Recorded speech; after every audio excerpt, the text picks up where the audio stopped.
I'm Ray Boeville, and this is the Boeville and Newtown Railroad, or model railroad.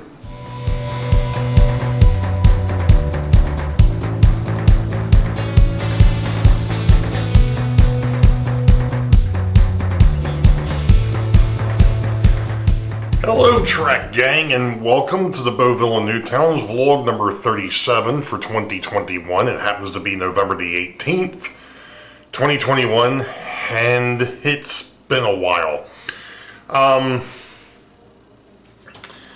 It's one of those things when this wonderful thing called life gets in the way of, I wouldn't say get in the way. I'm trying to figure out a good way to put this. Ever since the Sidetrack Sunday show for Halloween, obviously, as you all have seen, there's been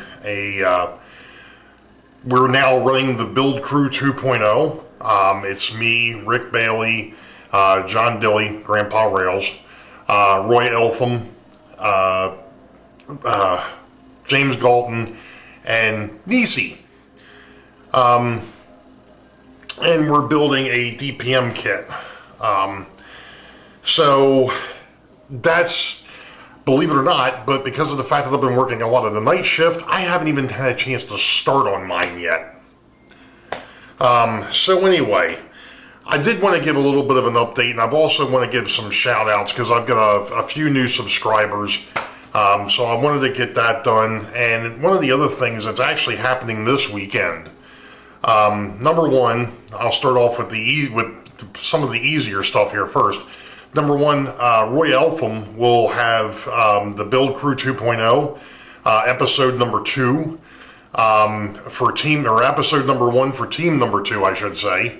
That will come out as a premiere 7 p.m. Saturday evening. Him and JD are a team if you hadn't watched, and I will have a link down below to the new Build Crew, and there is a Build Crew channel.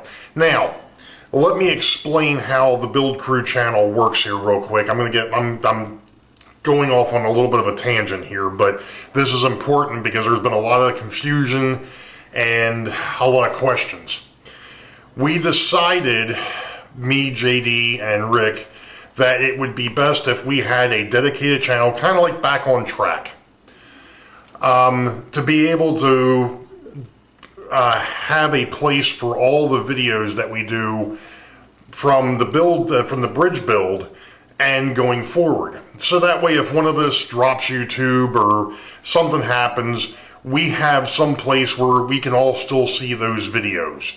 If somebody's channel goes away or whatever, you know where I'm going.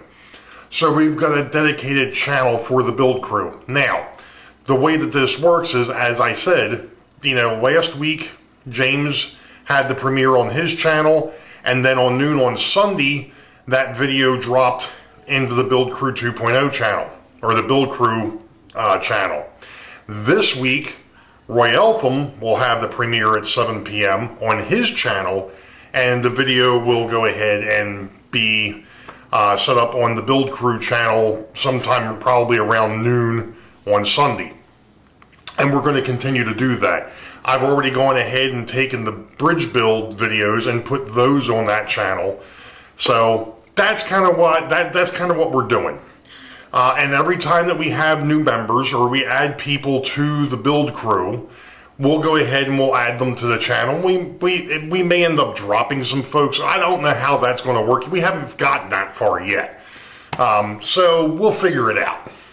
It's a work in progress, just like everything else. So I'm going to stop babbling here for a second. So that's number one. So the Build Crew has its own channel, but the premieres will be on the actual Builders channel. So that's how that's going to work. The second thing, one of my, a friend of the family, I'm going to put it that way, has a younger son, and he acquired, not the son, but the father, acquired an HO pike. It's not a railroad, it's a pike. It's a Christmas layout. He's had some issues with it. So Saturday, I'm going to go ahead and take my repair skills on the road and see if I can help him out. I've also got a box of stuff that was going to be sold, and I'm still probably going to do. I don't know how this is going to work out yet, but I've got a box of stuff. I'm going to see if he's going to be interested in it, and we'll see how that goes. And then on Sunday, in Westminster, Maryland. Actually, I think it's out in, I don't know if it's in Westminster, or if it's in Mount Airy. There is a train show on Sunday that me and a couple of my buddies, in fact, two of them that we caught up with each other over at Timonium, we're going to go out there for a little bit and hang out and just see what's going on, because to be honest, up until the Timonium show, we hadn't had a train show in over a year. So this is a good way. Hey, it's another trade show. Get out of the house. Timing couldn't be worse, but so that's kind of where things have been. There's some other things going on. I'm not going to get into that. But so one of the things. Because of some stuff I got in the mail, I'm going to swing the camera down here to Boeville Yard. And I'm actually going to swing behind the camera here for a minute. Sorry if it shakes. Just because I want to make sure I get everything kind of in shot here. Okay, and I'm shaking the heck out of this rig. Shoot, sorry. Told you I was going to shake the heck out of things. I just hit the tripod. One of my favorite pastimes is kicking the tripod. Anyway, as you all know, Santa Fe Bob and his generosity had sent me a bunch of stuff, and I decided that I was looking at something that Artie from Osmerica Model Railroad had done with his roundhouse area, and I was thinking, you know what, I might try to do the same thing. So I brought a bunch of track over here, and I was looking at it going, man, I could probably do it, but then, well, we ran into a bit of a problem. And that issue is with the way that this turntable sits, this area here is extremely tight. What I was going to try and do was actually curve into a locomotive shed. I was actually thinking of putting a small shed or a shed over here to where I could actually bring the locomotives in. Well, great idea. Good concept.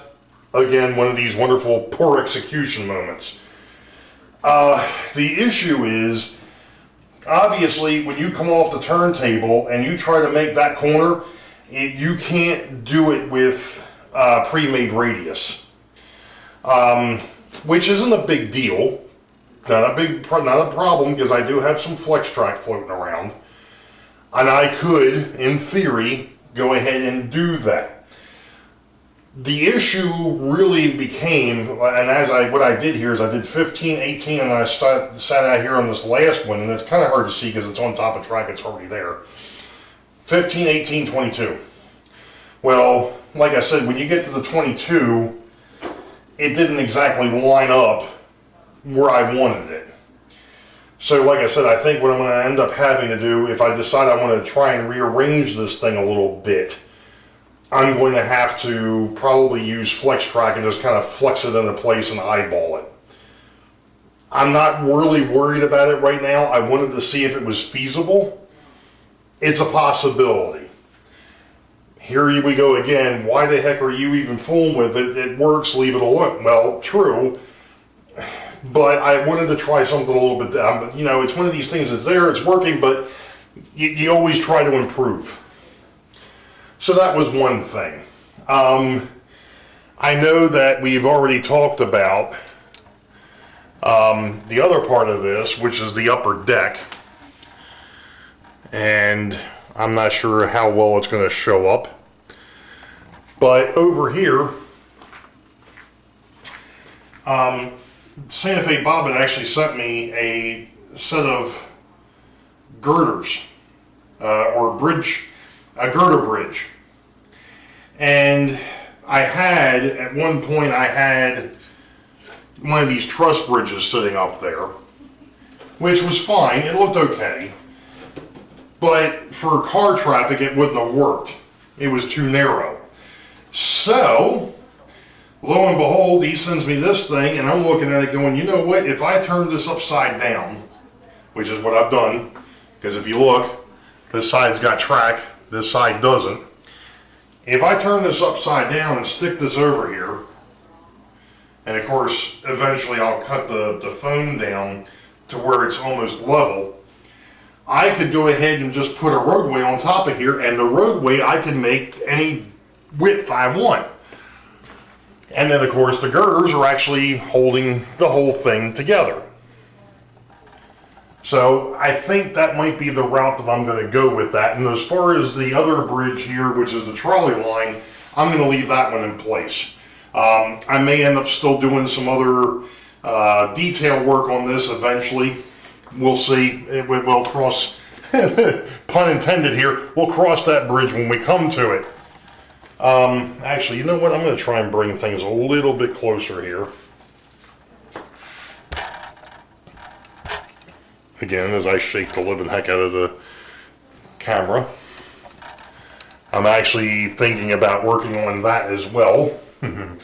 That's another project. But, yeah, so I'm thinking that might be what happens over here. So, you know, like I've talked about before, I had this, you know, I had this piece of foam core that I had as a bridge on the old layout. I could cut the sidewalks off of this thing. I've already basically got the bridge, and what's even more unique is if I actually lay this where the dark gray is across that bridge decking, it doesn't hang over very much at all. In fact, it's very minimal. And I could even go ahead and add some bracing to it.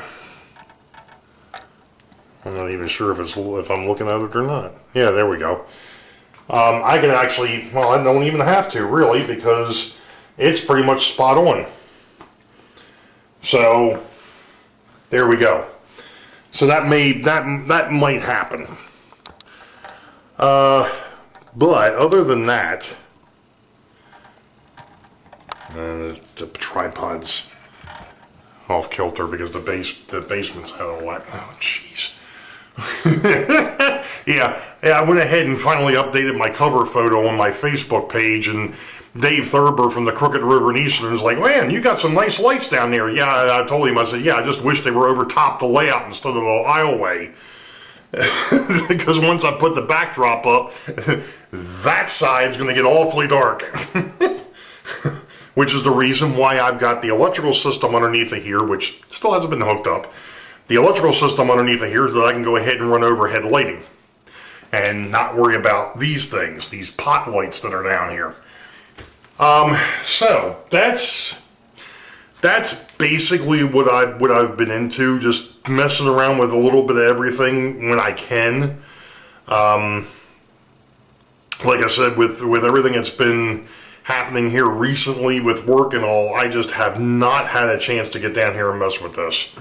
In fact, I can't tell you, I think the last time I had trains running on this thing is when the gang was down here, when everybody was here with the Timonium train show. That's the last time I had anything really running on here for any length of time. And that was over a month ago. So, there we go. All right, we're going to go ahead and swing over to the desk so I can do some shout outs, and we'll be back.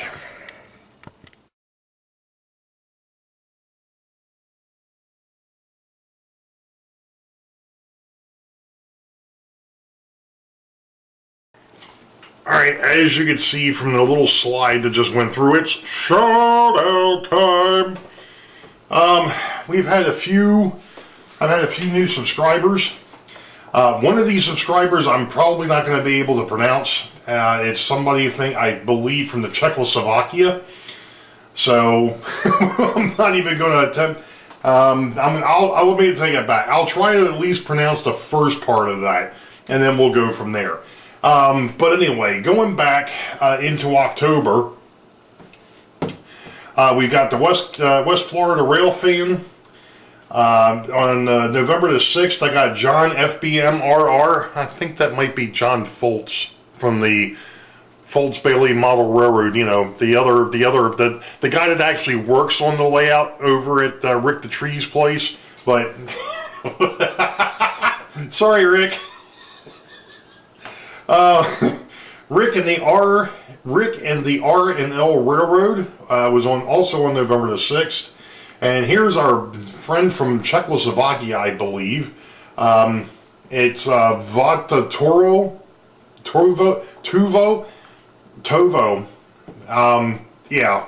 Obviously, links will be in the description below. Also on November the 7th, we got SP Black Widow. On November the 14th, I picked up Scott Stark. That happens to be one of my co-workers.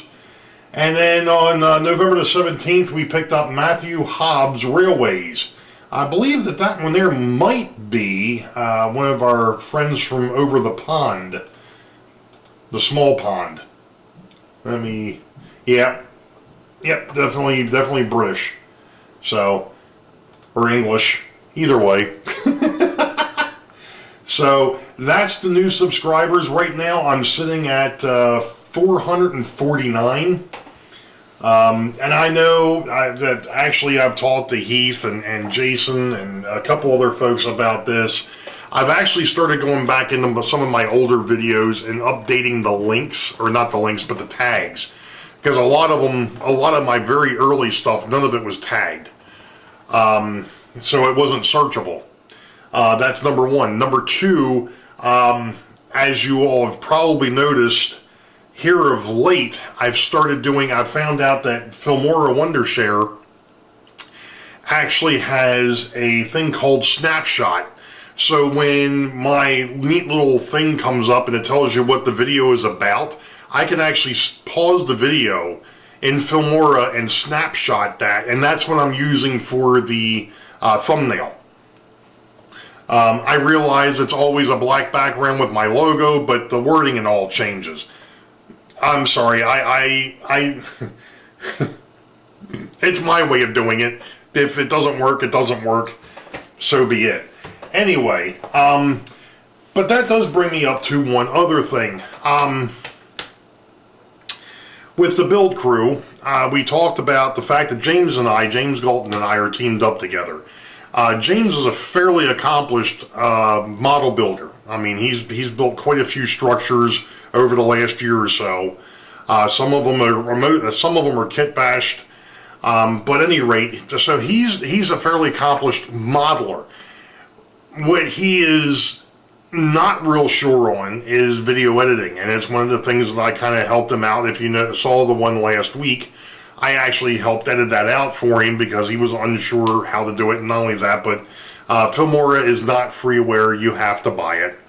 And I actually bought a lifetime subscription to it a couple of years ago when they had some sort of a sale going on. I got a lifetime subscription. I think it cost me $30.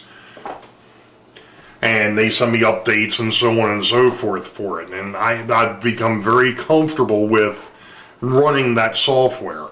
There's a lot of neat little tricks, and they're constantly adding stuff to it. What am I babbling about anyway? Well, one of the things that's come up here recently is, if everybody's been paying attention, Heath from Humanity Junction is doing I guess for lack of a better term, a Technology Wednesday, where he talks about live streaming tech, the software, the different cameras, the different lighting, the microphones, the whole 9 yards. So what I'm actually thinking about possibly doing with Sidetrack Sunday this month is actually going over something that I don't think a lot of people know how to work with it, or don't know where to go look for the video editing stuff. So I'm going to go over some video editing software. namely Femoral Wondershare, because that's what I'm familiar with now. You know, that's what I'm using now. I used all sorts of things when I first started, and I'll get into all of that when I actually do the show. But it's one of the things that Rick was like, you know what? He says, you know what you're doing. He says, you ought to go ahead and just maybe run a show like that. So we're going to give it a shot. We're going to see what's coming. We're going to see what happens with it. So there you go. That's what you got to look forward to. I've actually got a topic for my channel coming up for Sidetrack Sunday. So as I was saying before, links to the Build Crew channel will be down below. Also, to each one of the members of the Build Crew, I will have a separate section in the description for the Build Crew. And keep your eyes open, keep your eyes peeled, because over the next, I'm going to say probably month, this one here is going to get a little bit more drawn out.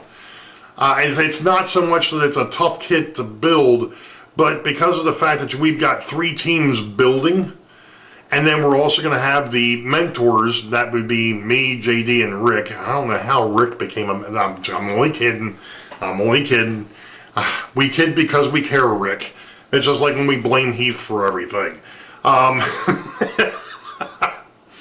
So we're going to have one show where we're going to go ahead and basically talk about how our newbies are doing on their builds, the things that we're looking forward to what they're doing, or things that we've helped them out with along the way, so on and so forth. So that'll be another show. But like I said, for the next month or so, probably 2 months, that's what's going to be happening. So keep your eyes open. We'll make sure that we get some stuff out there for it. But as it is, you all know the deal. Wait for the highball. Green tracks ahead. We'll catch you all next time. Be safe. God bless. We'll see you.